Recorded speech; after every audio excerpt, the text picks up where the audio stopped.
The Adventures of the Saint, starring Vincent Price.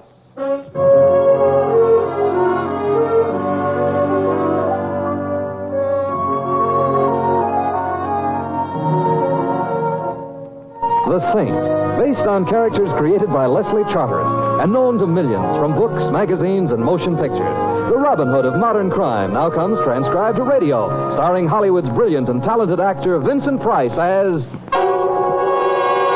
The Saint. Just a moment, please. Yes? Mr. Tempera? Mr. Simon Tempera? And if I say yes? Oh, I am a George. Congratulations. What army are you dressed for? Oh, not army uniform, I wear, sir.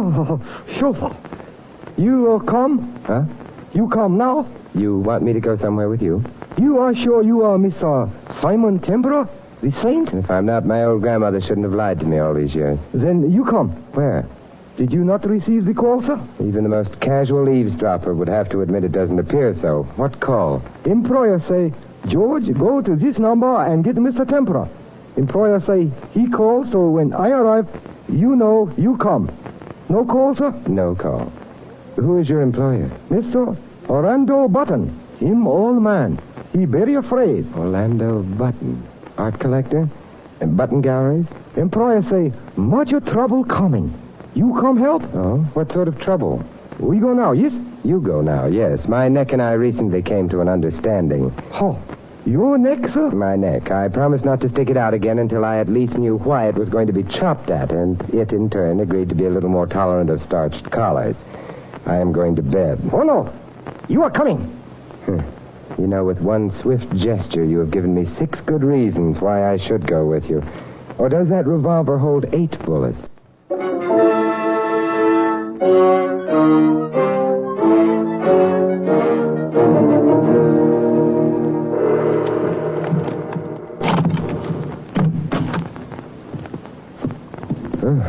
You sure this is a home? Oh, yes. Home of my employer, Mr. Orlando Button. Add a couple of ticket windows, scatter around a few timetables, and could easily pass for the home of the super chief. Employer awaits you in the study, Mr. Tempera. You come this way, please. Yes. Now, look, would it be too much to ask you to stop waving that gun under my nose? You come. I come. Now, you wait. I wait. Sir! Sir! Sir! Mr. Button, I have brought Mr. Tempera, sir.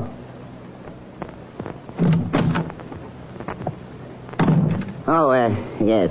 Thank you, George. I must have dozed off. Mr. Tempera, it was good of you to come, but Not half as good as it was of George to bring me. He is very persuasive. Mr. Tempera say no come. I invite him at the point of a pistol. You no call him, sir? No. I fell asleep. That will be all, George. Yes, thank you. Yes. Yes, sir. I'm sorry George had to resort to melodrama, Mr. Templar.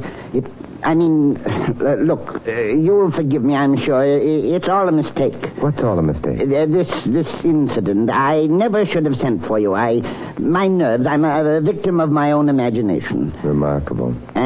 Here you are, trembling, yet scarcely 2 minutes ago, according to you, you were in your study there, napping. But what? There's fear in that trembling, Mr. Button, and on your face, too. You're scared witless. Scared people don't doze. Please, I beg of you, go at once. Forget that you've been here. That was a long ride across town with your chauffeur's gun in my ribs, sir. Long and unpleasant. But I didn't tell George to use a gun. We can talk in your study. No, you mustn't go in there.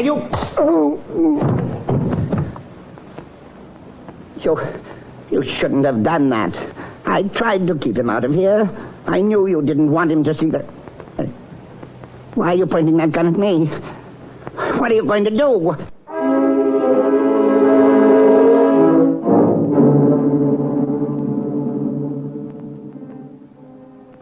Mr. Tempera. Mr. Tempera. Oh, Mr. Tempera. Here, I am giving you brandy. Oh, that's good brandy. Wake me up some more. You ought to be all right, sir? As soon as the canaries stop holding choir practice in my head. Oh, so sorry. I give too much brandy. Where's Mr. Button? He gone. Gone where? Oh, no seagull. I go to room. Time passes. I think maybe now employer want me to drive you home again. I come here to study. Finding you on floor. Employer gone. Pictures gone. Pictures? What pictures? Ones that arrived today. Sailor bring crate. Oh, well, what sort of pictures were they? Well, the Western picture same Western man. Look all right to me. But they make Mr. Button very angry. Oh, and then he told you to fetch me? Oh, no, not right away. Shorter time later. After phone call. Phone call? Employer call number. Speak. He get information. Write something on a paper pad. Then send me get you. The pad. Where's it? On the desk. Here. I give it to you. Oh, thank you. Nothing on it.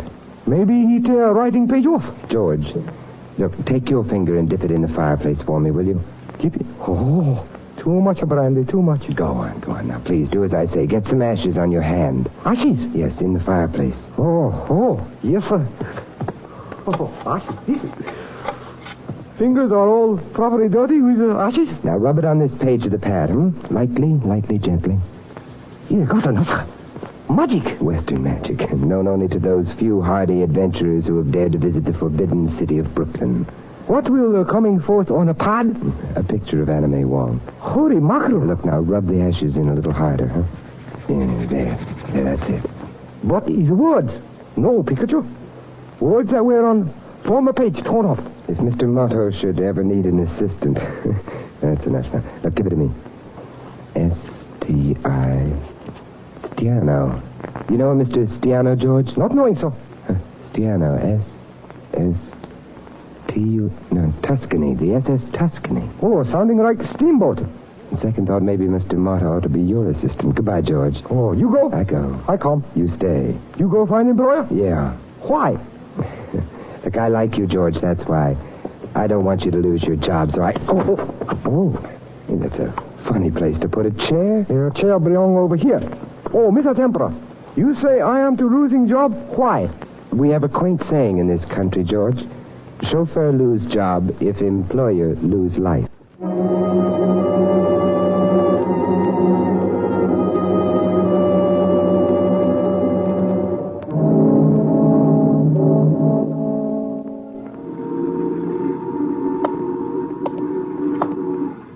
Who's that on deck?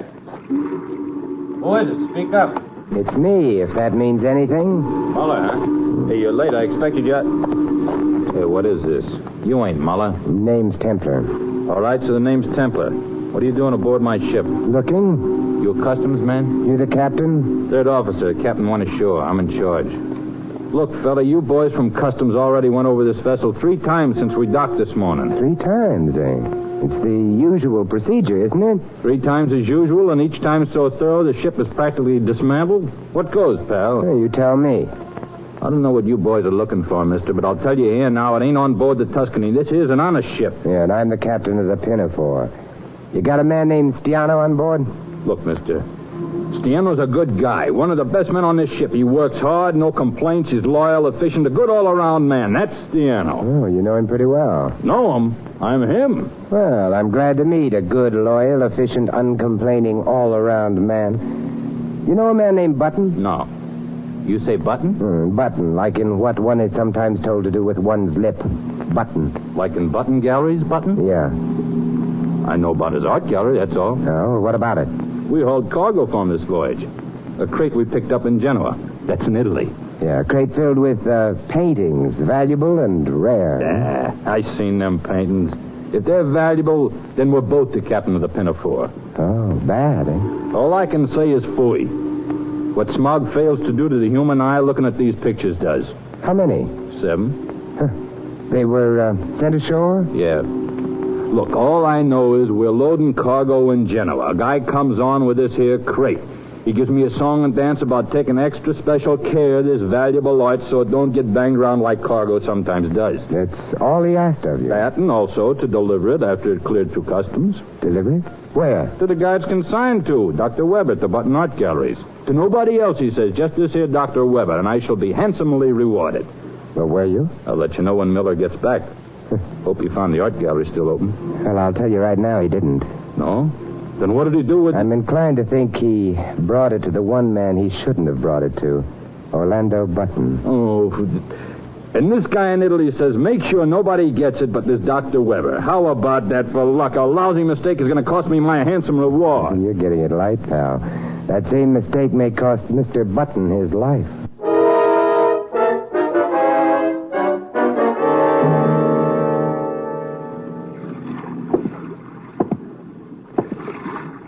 Hello, Saint. Hey, Kesa. Yeah. I want to make sure it was you who just come off the ship. I'm kind of glad it's you, sucker. Yeah, you know, I'm kind of glad to see you. Let go.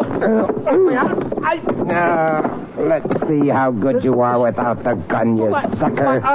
Saint. Don't worry about it. When I finish tearing it off, I promise you I'll give it back to you. My arm. Please. Come on now. What ill wind brought you out of retirement, Kasak? No temper in my kind of work. When a guy says he's retired, he's either trying to kid the cops or kid himself. You mean there's always another hoodlum who'd force you back into it, eh? Now, let's have some talk, Kasak. Let go the arm first. Let loose the talk first. I got nothing. I'll loosen your tongue with a little history. When I first knew you, you worked for Scorelli as his trigger, till he was deported a couple of years back. My, you're full of news. What do you want from me, Saint? Who hired you to squeeze the trigger on me? Nobody has to hire me to gun you down, Saint. With me, that's the labor of love. Oh, my arm, you're breaking. Turn him loose.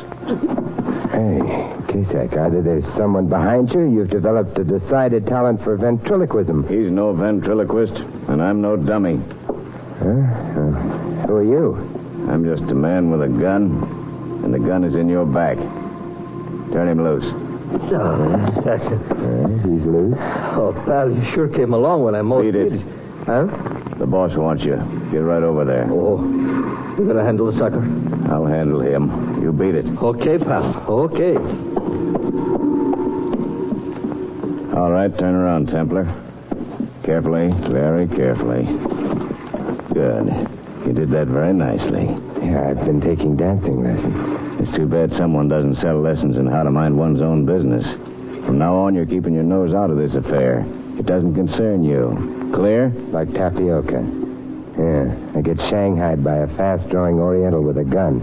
I get my skull bashed so hard my brains are threatening to move out of the neighborhood. I get very sincerely menaced by a beady-eyed bandit with intent to kill, and now you come along and tell me this affair doesn't concern me? All this really happened? If I were dreaming, it wouldn't be about those kind of things. Okay. So what's the angle to all this mishmash? I can only make wild guesses. None of my ideas have had their final fittings yet. So suppose you tell me, what angle are you wearing today? Like I told you, Saint, me, I'm just a man with a gun. Yeah, so you said. And, the paintings? Paintings? Yeah, the crate of paintings, 7 in number, that arrived today from Italy for the Button Galleries. Now I'm dreaming. You mean you're chasing paintings? You mean you're not chasing paintings? Friend, either you're deliberately throwing me a curve or we're not even playing in the same ball game. No, I'm not chasing paintings. What I'm chasing is just a little more dangerous. And you wouldn't say that if you were wearing my aching head. I'll be seeing you, art lover. Yeah, it's inevitable. And if you should run across an old party named Orlando Button before I do, will you please do something to help him stay alive? Now, this is the last pipe dream I'll listen to. Why can't this old party manage to stay alive on his own efforts? And this is one of the wild guesses I was telling you about. The last time I saw Button, he was a very frightened man. The kind of fright that only comes to a man who expects he's going to be killed. If I see him, I'll do what I can to stop him from being afraid. And that statement can be taken 2 ways. And in the light of the fact that it was pronounced by a fellow who hobnobs with Killer Kasak. Goodbye, Saint. And if I were you, I'd worry about trying to keep myself alive.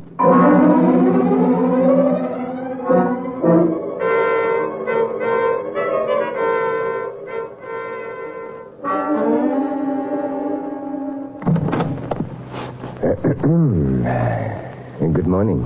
I believe the door is plainly marked private, isn't it? One finds it difficult to believe all one reads these days. You know, it's nice What's nice? that they don't hang all the works of art in this gallery on the walls. Some of it sits in a low-cut dress behind a sign that says assistant to the director. You wish to see someone? Actually, my wish is to remain here with you, but I'd never get to see Dr. Weber that way. You have an appointment with Dr. Weber? No. Well, I'm afraid he can't see you then. He's very busy. And then I'll see Mr. Button. Mr. Button? This is the Button Art Galleries, isn't it? You will have to make an appointment with Mr. Button at his home. He rarely comes down to the galleries anymore. And then I'll see Dr. Weber after all. You not only find it difficult to believe all you read, but all you hear as well. Dr. Weber never sees anyone without an... Oh, it is you, Mr. Tempera. Oh, hello, George. You find employer? No, George. Gentleman is a friend of yours, George? Oh, very good friend. Mr. Simon Tempera, the saint. Greater detective. Makes words appear on paper with ashes. Very clever. Oh, it's nothing really, George. A detective? Something wrong? Employer missing, Miss Arthur. What? Oh, he's mysterious. Crate come last night by sailor. Employer and I, we open. Employer get angry like it praises. Send me quick to drugstore, then I come back He sent you to the drugstore?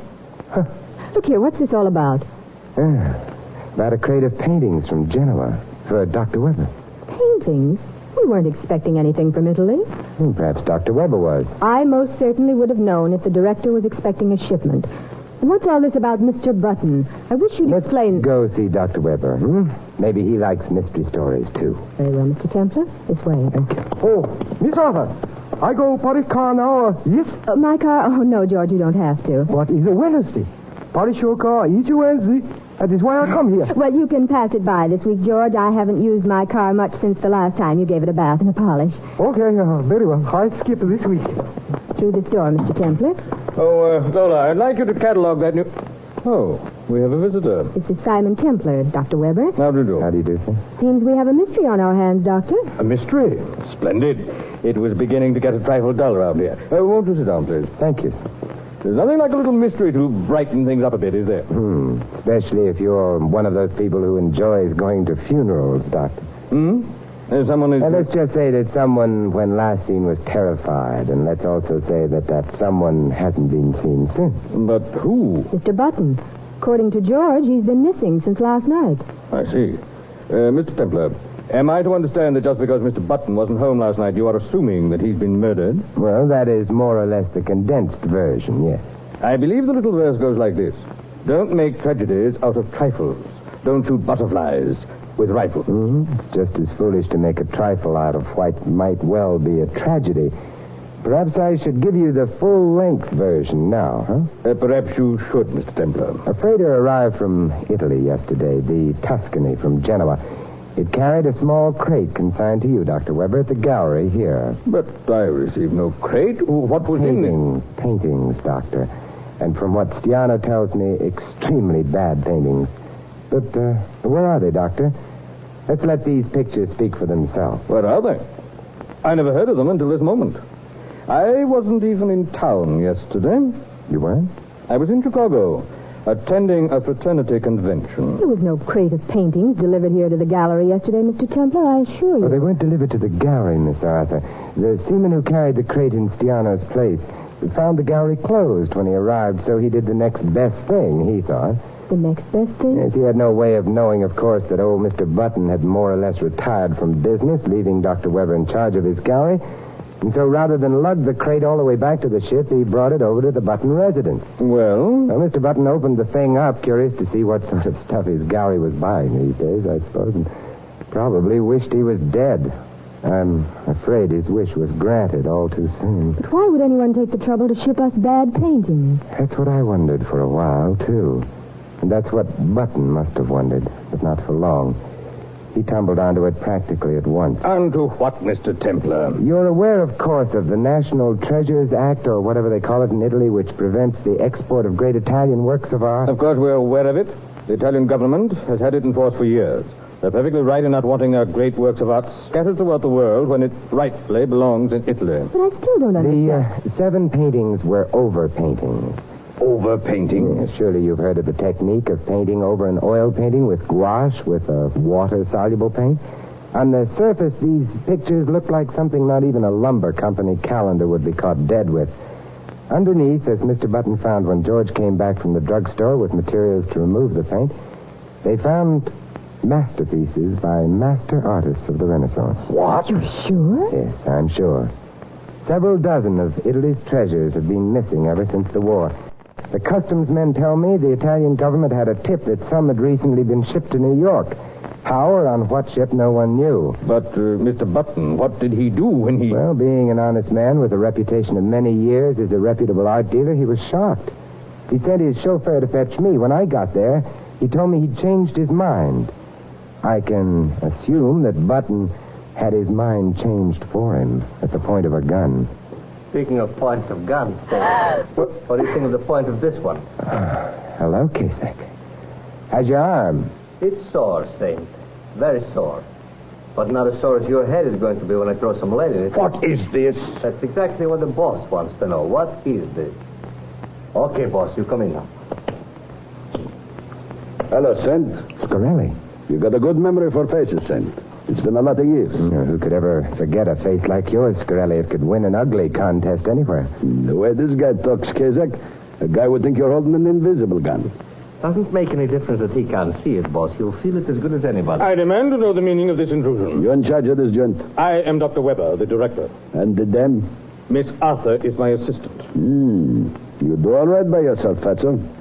Maybe after we knock off the Saint and Fatso here, we'll keep her around a little, eh, Kazak? You're the boss. What brings you back to this country, Scarelli? The crime wave became just a ripple when you were deported. I'm moving back in, Saint. Bigger than ever. But first, I gotta clear something up. Huh? What sort of something? Except for you people and a few of my boys, nobody knows Scarelli smuggled himself back in on the Tuscany. And you people ain't going to be around long enough to tell a fly about it. So I want to know something. Oh, why don't you try asking? I am asking. I have Kazak here watching that ship day and night to see if anyone is wise to anything. To see if the federal guys are maybe heard I come in on her and are retracing. And, they are, huh? That's what you're going to tell me, Saint. Kazak tells me he sees you snooping aboard the Tuscany. He sees lots of other guys, too. Guys with that cop look about them. Well, they are a kind of cop at that, Scarelli. They know Scarelli was smuggled in on that boat? They looking for me, Saint? These particular cops are customs inspectors, Scarelli. They're looking for pictures. Huh? Pictures? Yeah, paintings. Oh, well, that's good news. You hear that, Kazak? They're not looking for Scarelli. They don't know I'm back yet. Let's get rid of these suckers, then, boss. They got mouths. Yeah. Start operating, Kazak. You're the doctor. Save the Saint for last. All right, drop it, Kazak. Kazak, get it! I said drop it. All right. Everybody all right? Who are you, Dick Tracy? I've already told you, Templar. I'm just a man with a gun. That gun wouldn't happen to be federal property, would it? It would. And now you're going to ask how come a federal agent lets a mug like Kazak loose after he's been shooting his gun off at a private citizen. I know how come. If I'd gone through with my intention of breaking off Mr. Kazak's arm, he'd have led you to a hospital instead of where you wanted him to lead you, huh? To Scarelli. Right, Mr. Templar. Come on, boys. Don't push me. Let's get away from this smart guy and be careful with those hands. Now, what was it you were saying before about things getting a trifle dull around here, Dr. Weber? This is a rather unusual morning, Mr. Templar. And the crime wave in your office isn't over yet. We're back to playing button. Mr. Templar, I'd prefer it, and so would Dr. Weber, if you put your cards on the table all at once instead of one at a time. We've had enough suspense for one morning. Are you accusing Dr. Weber of... How tall are you, Doctor? Well, I'm almost 6 feet. And you, Miss Arthur? Now, really, Mr. Templar, How tall? About 5 feet. Doctor, you wouldn't ever wear high heels, would you? High heels that left an impression on the leather upholstery of a chair that had been moved alongside of a doorway. I don't follow you. Miss Arthur does. She anticipated my wish to go into Button's library last night. Naturally, that wouldn't do at all. The paintings were there, and a couple of them already had the overpaint removed. Correct, Miss Arthur? You're insane. That rap across the skull you gave me is probably what made me insane. Being a rather little girl for a headbanger, you needed height, huh? So just before I entered the library, where you'd had Button under a gun before my arrival, you moved a chair. So you had height, and so when I walked in, I went out. Well, I suppose one should really humor him, Dr. Weber. And then what did I do, Mr. Templar? You removed both the paintings and Mr. Button. You probably killed Mr. Button somewhere along the line. Of course, you can prove all this. You can tell me, or the police, shall we say, exactly where Mr. Button's body lies, where the paintings are, and... Unfortunately, no. Oh, then just as unfortunately, Mr. Templar, you have no case. Without the paintings found in my possession, without Mr. Button's body... Pardon, interruption, please. We're rather busy at the moment, George, please. Oh, we'll not take a moment. Miss Arthur, you are to making a mistake. Oh, please, George, we're having a conference. Would you mind leaving? But, come all the way downtown to wash and polish car. You say car no dirty. Not need bath. Not need polish. George, will you please go now? But Miss is mistaken. Just see car in parking lot. Some other time, George. Car very dirty. Car need a wash, polish most bad. I go do so, yes? No. Of course you go do so, George. And while you're at it, take a look in the trunk compartment. No. Trunk compartment. What find in trunk compartment, Mr. Tempera? Employer, George. Oh, employer in trunk? No. I didn't plan to kill him. I didn't plan to kill him. I go look in the trunk compartment. Never mind, George. Go call the police instead. Oh, yes, Mr. Tempera. I go call. And, George. Sir? If Mr. Moto should ever need an assistant, I'll be very happy to give you a reference.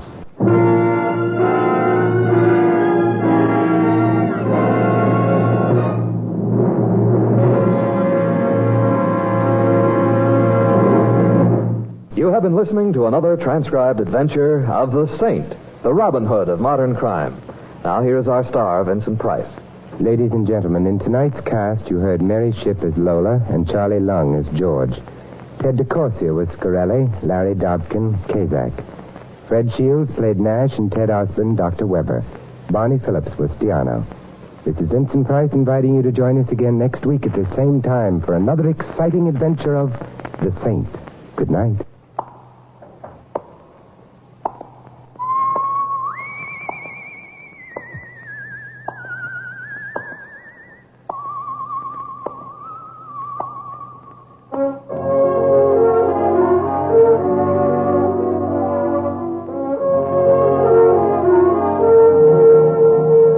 Adventure of the Saint was written by Michael Cramoy. The Saint, based on characters created by Leslie Charteris, is produced by James L. Safier and directed by Helen Mack. 3 chimes mean good times on NBC.